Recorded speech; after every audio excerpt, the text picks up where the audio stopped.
மாண்புமிகு தமிழக முதல்வர் அவர்களுக்கு வணக்கம். தமிழ்நாட்டில் இருக்கிற கோடிக்கணக்கான மக்களில் ஏதோ ஒரு மூலையில் நானும் இருக்கேன். நல்லறங்கள் செஞ்சு கொண்டு மரணிக்கிற நேரத்தில் நன்மையான காரியங்களை செய்வோன்னு சொல்லிட்டு திருநெல்வேலி டவுன் தொட்டிப்பால தெரு முத்துஜஹான் தைக்காவின் முத்தவழியாக நன்மையான காரியங்கள் பல செய்து கொண்டிருக்கிறேன். இதை நான் சொல்ல வேணாம், அந்த ஏரியாவில் வக்பு இடத்துக்கு பாத்தியப்படாமல் இருக்கிற மக்களை கேட்டால் அவங்களே சொல்லிக்குவாங்க. நான் சொல்லி தான் தெரியணும்னு இல்லை, விசாரணைக்கு பண்ணுங்க. விசாரிக்கலாம் மாட்டீங்க, அது எங்கே உங்களுக்கு நேரம் இல்லை. என் மேலே கொலை மிரட்டல், ஒருத்தர் 2 பேர் இல்லை, ஒரு கூட்டு கும்பலே சேர்ந்து ஒரு 20-30 பேர் சேர்ந்துட்டு கொலை பண்ணணும்னு சொல்லிட்டு சுற்றிட்டு இருக்கிறாங்க. அதில் முக்கியமான நபர் தௌஃபீக். இவர் 9 ஆண்டுகளுக்கு முன் இஸ்லாத்துக்கு முஸ்லீம் மதத்தில் மாறி வந்தவர்.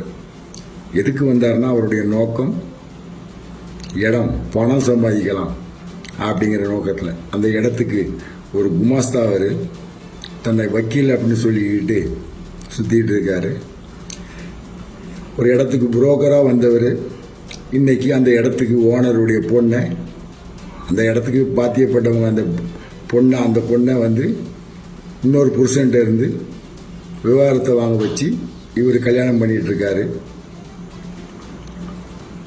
இது வச்ச போட்ட ஃபோர்ஜரி டாக்குமெண்ட்டில் அடமானம் வச்சு ஒரு 10 லட்சம் ரூபா செக் மோசடி வழக்கில் அவருடைய மனைவி நூருனிஷா கைதாகி 5000 ரூபாய் அபராதம் கட்டியிருக்காரு. 6 மாதம் சிறை தண்டனை அப்படின்னு சொல்லிட்டு இருக்காங்க. அதை மேல்முறையீடு அப்பீல் பண்ணியிருக்கிறாங்க. இந்த கொலை மிரட்டலுக்கு மிக முக்கிய காரணம் திருநெல்வேலி டவுன் காவல் ஆய்வாளர் திரு கோபாலகிருஷ்ணன், உதவி ஆணையாளர் திரு செந்தில்குமார், இந்த 2 பேரும் தான் இந்த கொலையை ஊக்குவிக்காங்க. நான் கொடுத்த கம்ப்ளைண்ட் எல்லாத்தையும் ஒன்று சேர்க்கறது அவங்க 2 பேரும் தான் மிக முக்கிய பங்கு. இந்த முஸ்லீமான தௌஃபீக் என்ன பண்ணார், தான் பேர் கிருஷ்ணமூர்த்தி அப்படின்னு சொல்லி இந்த சிவில் பிரச்சனையில் ஒரு பொய் கம்ப்ளைண்ட் கொடுக்குறார். கொடுத்து அந்த கம்ப்ளைண்ட் மூலயமா என்னையும் என் மனைவியையும் சேர்த்து பிசிஆர் வழக்கு போட்டுக்கிறாங்க. இப்போ எனக்கு கொலை மிரட்டல் பயந்து ஓடிட்டு இருக்கேன். சாக போகிற நான் என்ன வேணாலும் பேச முடியும், பேசலாம். எப்படியும் கொண்டுருவாங்க அப்படின்னு தெரியும், பேசலாம். இவர் தான் மிக முக்கியமான நபர். இதில் ஒரு தொழிலதிபர், திராவிட கழகத்துக்கு ரொம்ப நெருக்கமான ஒரு நபர் இதில் சம்பந்தப்பட்டிருக்காரு. இவர் மேலே பல குற்றச்சாட்டுகள் திருநெல்வேலி மாநிலத்தில் மின்சார வாரியத்தில் இருக்குது. அருணன் அவருடைய பேர்.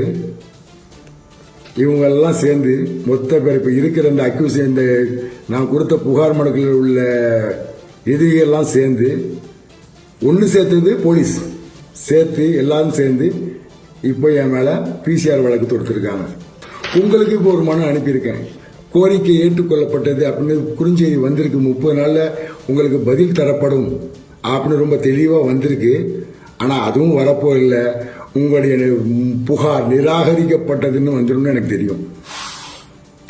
இது போடுறேன்னா தெரியட்டும், மரணிக்கும் போதும் சட்டத்தை மதித்தவனாக மதிக்க வேண்டும் என்ற ஆசை தான். இந்த கேஸ் போடாமல் இருக்கிறதுக்கு உதவி ஆணையாளர் செந்தில்குமார் அவர்கள் என்ற பேரம் பேசினார். அதுக்குள்ள ஆதாரம்லாம் இருக்கு. போட மாட்டேன், எஃப்ஐஆர் தானே பார்த்துக்கலாம், நான் தானே என்கொயரி பண்ணணும்னு சொன்னார். செய்யாத தவறுக்கு ஒருபோதும் பணம் தர மாட்டேன், அந்த பணம் ஏழைகளுக்கு கொடுத்தாலும் கொடுப்பேன்னா உனக்கு தர மாட்டேன்னு சொல்லிட்டு போயான்னு சொல்லிட்டு வந்துட்டேன். இப்போ ரொம்ப மும்முரமாக என்னை கொலை செய்தவனை எனக்கு வக்காலத்து வாங்குற வக்கீலுடைய தகப்பனாருக்கு ஃபோன் பண்ணி இந்த தௌஃபீக் ஃபோன் பண்ணுறான், மிரட்டுறான். இவனை கேட்கறதுக்கு இங்கே ஆளே கிடையாது. நீங்களும் கேட்க போறதில்லை. நன்றி. வாழ்க வளத்துடன், வாழ்க தமிழகம். வாழ்க தமிழக மக்கள்.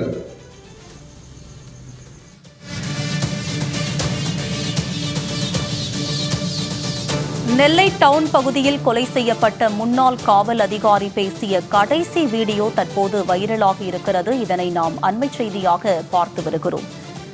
காவல் அதிகாரிகள் மீதே அவர் குற்றச்சாட்டை தெரிவித்திருக்கிறார். நெல்லை டவுன் பகுதியில் கொலை செய்யப்பட்ட முன்னாள் காவல் அதிகாரி பேசிய கடைசி வீடியோ தற்போது வைரலாகி இருக்கிறது. என்னை கொல்ல போறாங்க என ஜாகிர் உசேன் பேசிய வீடியோ தற்போது வைரலாகி இருக்கிறது. இதனை நாம் அண்மை செய்தியாக பார்த்து வருகிறோம். காவல் அதிகாரிகள் மீதே குற்றச்சாட்டை தெரிவித்திருக்கிறார் ஜாகிர் உசேன். கொல்லப்பட்ட ஜாகிர் உசேனின் கடைசி வீடியோ தற்போது வைரலாகி இருக்கிறது. சில நாட்களுக்கு முன்பு ஜாகிர் உசேன் வீடியோ வெளியிட்ட வீடியோ தற்போது வைரலாகி வருகிறது. இதனை நாம் அண்மை செய்தியாக பார்த்து வருகிறோம். இது பற்றிய கூடுதல் விவரங்களோடு இணைக்கிறார் எமது நெல்லை செய்தியாளர் செல்வராஜ். அவரிடம் விவரங்களை கேட்டு பெறலாம். செல்வராஜ், இது தொடர்பான முழு விவரம் என்ன பதிவு பண்ணுங்க. உமா, நீங்கள் கேட்ட இந்த வீடியோ தற்போது பதிவு செய்யப்பட்டதில்லை. ஜனவரி மாதம் 9ஆம் தேதி அவர் பேஸ்புக் மூலமாக முதலமைச்சருக்கு விடுக்கப்பட்டுள்ள தனது உயிருக்கு பாதுகாப்பு இல்லாத சூழ்நிலை இருப்பதாக தெரிவித்த அந்த வீடியோ தான் தற்போதை நாம் நேரடியாகவே பார்த்து கொண்டிருக்கிறோம். ஒரு முதலமைச்சருக்கு தனது உயிருக்கு பாதுகாப்பு கிட்டத்தட்ட 20-30 பேர் தங்களுடைய உயிருக்கு பாதுகாப்பு கொலை மிரட்டல் விடுத்து வருவதாகவும் அவங்க தெரிவித்த சம்பவம் தான் தற்போது நாம் நேரடியாகவே பார்த்து கொண்டிருக்கிறோம். ஏன்னா அந்த அளவிற்கு ஒரு முதலமைச்சருக்கான தன்னுடைய இந்த தர்காவின் இடத்திற்கு வக்பு வாரியத்துக்கு சொந்தமான அந்த இடம் 36 சென்ட் இடத்தை தங்களுடைய தனிநபர் அபகரிக்கக்கூடிய இந்த சூழ்நிலையில் இது அரசுக்குரிய இடம். இந்த அரசு எந்தவித நடவடிக்கை எடுக்காத காரணத்தினால் தன்னந்தனியாக நாம் நேரடியாக போராடி கொண்டு இருப்பதாகவும் அவர் தெரிவித்துக் கொண்டு வருகிறார். இந்த வக்பு வாரியத்துக்கு சொந்தமான இடத்திற்காக தான் செய்ததற்காக தனக்கு தொடர்ந்து 30 பேர் கொண்ட நபர்கள் தங்களது கொலை மிரட்டல் விடுத்து வருவதாகவும் எனது உயிர் எப்போது வேண்டுமானாலும் செல்லலாம் என்பதை அவர் தெரிவித்து முதலமைச்சருக்கான அந்த வீடியோ வெளியிட்டுள்ளார். இது தற்போது வெளியாகி சமூக வலைதளங்களில் வைரலாகி வருகிறது. ஏனென்றால் அவர் மீது ஏற்கனவே அந்த வழக்கு வன்கொடுமை தடுப்பு சட்ட வழக்கு என்பது அவர் மீதும் அவரது மனைவி மீதும் வழக்கு பதிவு செய்யப்பட்ட போதிலும் அப்போது இந்த நெல்லை டவுனில் உள்ள உதவி ஆய்வாளராக இருந்த செந்தில்குமார், தற்போது காவல்துறை ஆய்வாளராக இருக்கின்ற கோபால் ஆகிய இருவரும் இணைந்துதான் தன் மீது இது போன்ற ஒரு பொய் வழக்குகளை பதிவு செய்து உள்ளார்கள்.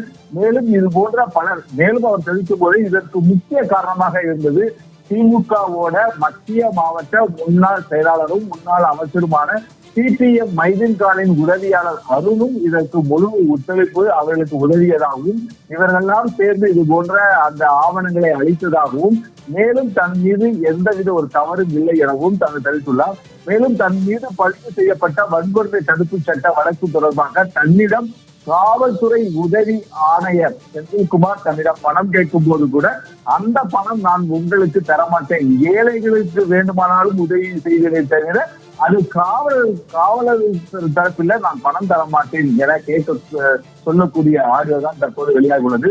முக்கியமாக அவர் தெரிவித்தது பொழுது இந்த வக்பு வாரியத்துக்கு சொந்தமான இடத்தை ஒரு தனிநபர்கள் அபகரித்து அதை விற்பனை செய்வதற்காக நினைக்கக்கூடிய சூழலில் என் உயிரே போனாலும் கூட அந்த நிலத்தை நான் விட்டுக் கொடுக்க மாட்டேன் என தெரிவிக்கக்கூடிய அந்த தற்போது அந்த வீடியோ தான் வைரலாக பரவி கொண்டு வருகிறது. 2 மாதங்களுக்கு முன்பாக தமிழக முதலமைச்சருக்கு இது போன்ற ஒரு கோரிக்கை வைத்த பிறகும் தமிழக முதலமைச்சரும் அது போன்ற காவலர்களும் எந்தவித ஒரு நடவடிக்கையும் எடுக்கவில்லை என்பதுதான் இதன் மூலமாக தெரிகிறது. குறிப்பாக இவர் மீது பொய் வழக்கு பதிவு செய்யப்பட்டுள்ளதாகவும் தன் மீதும் தனது மனைவி மீதும் பொய் வழக்கு பதிவு செய்யப்பட்டுள்ளதாகவும் அவர் தெரிவித்து தங்களுடைய வீடியோவை வெளியிட்டுள்ளார்கள். மேலும் இது போன்ற தமிழக காவல்துறை எந்த அளவிற்கு செயல்பட்டு உள்ளது என்பது தொடர்பாக இவர் தற்போது இந்த ஜாகிர் உசேன் ஏற்கனவே காவலராக பணிபுரிந்து முன்னாள் காவலராக இருக்கக்கூடியவருக்கு இது போன்ற நிலைமைதான் தமிழகத்தில் தற்போது ஏற்பட்டு கொண்டு வருவதாகவும் அவர் தெரிவிக்கின்ற அந்த ஆடியோ மற்றும் வீடியோவை பார்க்கும்போது அனைவருடைய வேதனையாக உள்ளது. தொடர்ந்து இது போன்ற இந்த சம்பவம் தொடர்பாக காவலர்கள் ஏன்னா ஒரு குடும்பத்தினருக்கு தெரிவித்தாங்க, காவலர்கள் மீது தங்களுக்கு நம்பிக்கை இல்லை. நெல்லை டவுன் காவல் நிலையம் மீதும் நெல்லை மாநகர காவல்துறை ஆணையாளர் உள்ளிட்ட யார் மீதும் தங்களுக்கான நம்பிக்கை என்பது இல்லை. இனி தென்மண்டல ஐஜி நேரடியாக வந்து தங்களிடம் விசாரணை நடத்தி இந்த வழக்கு தொடர்பாக உண்மை சம்பவத்தை கண்டறிந்து அந்த அதிகாரிகள் மீது நடவடிக்கை எடுக்கப்பட வேண்டும் என்பதை வலியுறுத்தினார். தற்போது அவர்கள் தங்கள் கோரிக்கைகளை வைத்துள்ளார்கள். இந்த கோரிக்கை நிறைவேறும் வரை ஜாகிர் ஹுசேன் டிகிரியோட ஊழலை வாங்க மாட்டோம் என தெரிவித்துள்ளார்கள். தற்போது இந்த சம்பவம் என்பது ஒரு பெரும் பதற்றத்தை ஏற்படுத்தியுள்ளது. அந்த காவல் நிலையம் முன்பு உள்ள அவர்கள் உறவினர்களும் அனைவரும் ஒன்று கூடி தங்கள் போராட்டத்தில் ஈடுபட்டுக் கொண்டு வருகிறார்களுமா. உங்களுடைய விரிவான விவரங்களுக்கு நன்றி செல்வராஜ்.